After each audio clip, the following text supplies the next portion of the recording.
Hello दोस्तों, आप सभी का YouTube चैनल के माध्यम से जीएसटी हॉस्पिटल में स्वागत है। जैसा कि अभी इंडिया में बहुत से व्यापारी अपना रजिस्ट्रेशन नहीं ले रहे हैं, नहीं ले पा रहे हैं, क्योंकि उन्होंने पहले से ऑलरेडी जीएसटी रजिस्ट्रेशन ले रखा है और वो अभी सुमोटो हो गया या सस्पेंड हो गया।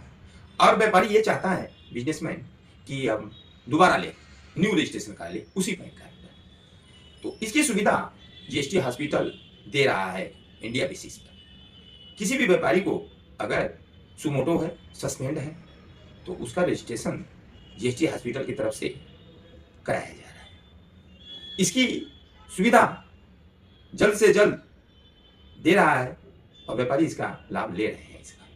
तो मेरे बिजनेसमैन से और व्यापारी भाइयों से ये कहना है कि अगर आपके पास 3 वाली डॉक्यूमेंट है तो आप जीएसटी हॉस्पिटल के माध्यम से न्यू जीएसटी रजिस्ट्रेशन किसी भी राज्य में, इंडिया के किसी भी राज्य में आप ले सकते हैं जीएसटी हॉस्पिटल के माध्यम से। ये 3 वाली डॉक्यूमेंट क्या है? आपके पास वाली जो भी डॉक्यूमेंट है वो पैन कार्ड मस्ट होनी चाहिए, और एक बिजली बिल होनी चाहिए, इलेक्ट्रिसिटी बिल होनी चाहिए वाली, और एक रेंट एग्रीमेंट होनी चाहिए। ये 3 डॉक्यूमेंट अगर आपके पास है तो आप जो है जीएसटी हॉस्पिटल के माध्यम से जीएसटी रजिस्ट्रेशन ले सकते हैं विद इन 24 आवर के बेसिस में। वो भी नॉर्मल, आप किसी भी टर्नओवर का काम कर सकते हैं इसमें, चाहे 5 करोड़ करें, 10 करोड़ करें, 20 करोड़ करें, 100 करोड़ करें। आप जीएसटी हॉस्पिटल के माध्यम से नया जीएसटी रजिस्ट्रेशन लेके आप बिजनेस स्टार्ट कर सकते हैं। ये सुविधा जो है एमएसएमई माध्यम के तहत जो स्टार्टअप जो है लॉन्च किया है भारत सरकार ने, एक स्टार्टअप न्यू बिजनेस स्टार्ट किया है, तो इसके सुविधा जीएसटी हॉस्पिटल दे रहा है। इसके लाभ तभी ले सकते हैं आप जब आप जीएसटी रजिस्ट्रेशन आपके पास होगा, तो एमएसएमई का भी लाभ ले सकते हैं, ई कॉमर्स का लाभ ले सकते हैं, किसी भी लोन में भी ले सकते हैं। अगर आप लोन लेते हैं उसमें भी जीएसटी रजिस्ट्रेशन मस्ट है। तो ये 3 वाली डॉक्यूमेंट क्या है? जैसा कि मैंने बताया, पैन का और इलेक्ट्रिसिटी बिल और एक रेंट।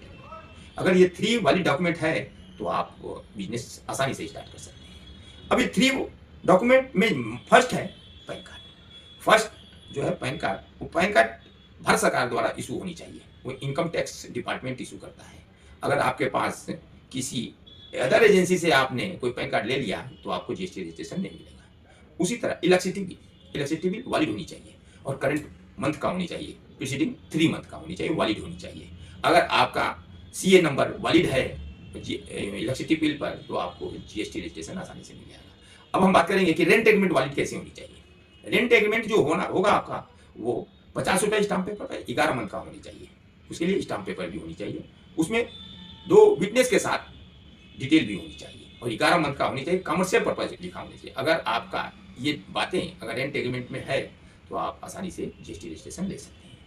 अब जो 2 विटनेस है उसका आधार का डिटेल भी होनी चाहिए, नाम, साइन, एड्रेस, फादर नेम, ये सारी डिटेल होनी चाहिए, और एवरी पेपर पर साइन होनी चाहिए। अगर आपका रेंट एग्रीमेंट में आपने विटनेस का डिटेल छोड़ दिया तो आपको जीएसटी रजिस्ट्रेशन नहीं मिलेगा। अगर आपने रेसिडेंस पर्पज लिख दिया तो आपको जीएसटी रजिस्ट्रेशन नहीं मिलेगा। आपने 2 ईयर का आपने रेंट एग्रीमेंट में लिखा, 3 ईयर, 5 ईयर, तो आपको जो है एसडीएम ऑफिस से रजिस्टर्ड डील लगाना पड़ेगा रेंट एग्रीमेंट, अदरवाइज आपको रजिस्ट्रेशन नहीं मिलेगा। अगर रेंट में आपने 2 ईयर लिख दिया और एसडीएम ऑफिस से रजिस्ट्रेशन नहीं कराया, उसका रजिस्टर्ड नहीं कराया, तो आपको जीएसटी रजिस्ट्रेशन नहीं मिलेगा। ये अगर 3 डॉक्यूमेंट वाली डॉक्यूमेंट है तो जीएसटी हॉस्पिटल के माध्यम से आप कहीं भी किसी भी राज्य में आप रजिस्ट्रेशन ले सकते हैं। और ज़्यादा से ज़्यादा जो है जानकारी चाहिए तो आप ईमेल के माध्यम से, मोबाइल के माध्यम से, यूट्यूब चैनल के माध्यम से भी आप संपर्क कर सकते हैं। यूट्यूब का मेरा चैनल आईडी है जो है जीएसटी हॉस्पिटल 2017, ये मेरा जो है जीएसटी हॉस्पिटल का चैनल आईडी है, आप इससे भी प्राप्त कर सकते हैं। अगर आप जो है जीएसटी हॉस्पिटल के चैनल पर फर्स्ट टाइम आए हैं तो लाइक और शेयर और सब्सक्राइब करना न भूलें, क्योंकि अपडेटेड इन्फॉर्मेशन आपको प्राप्त होता रहे। Thank you.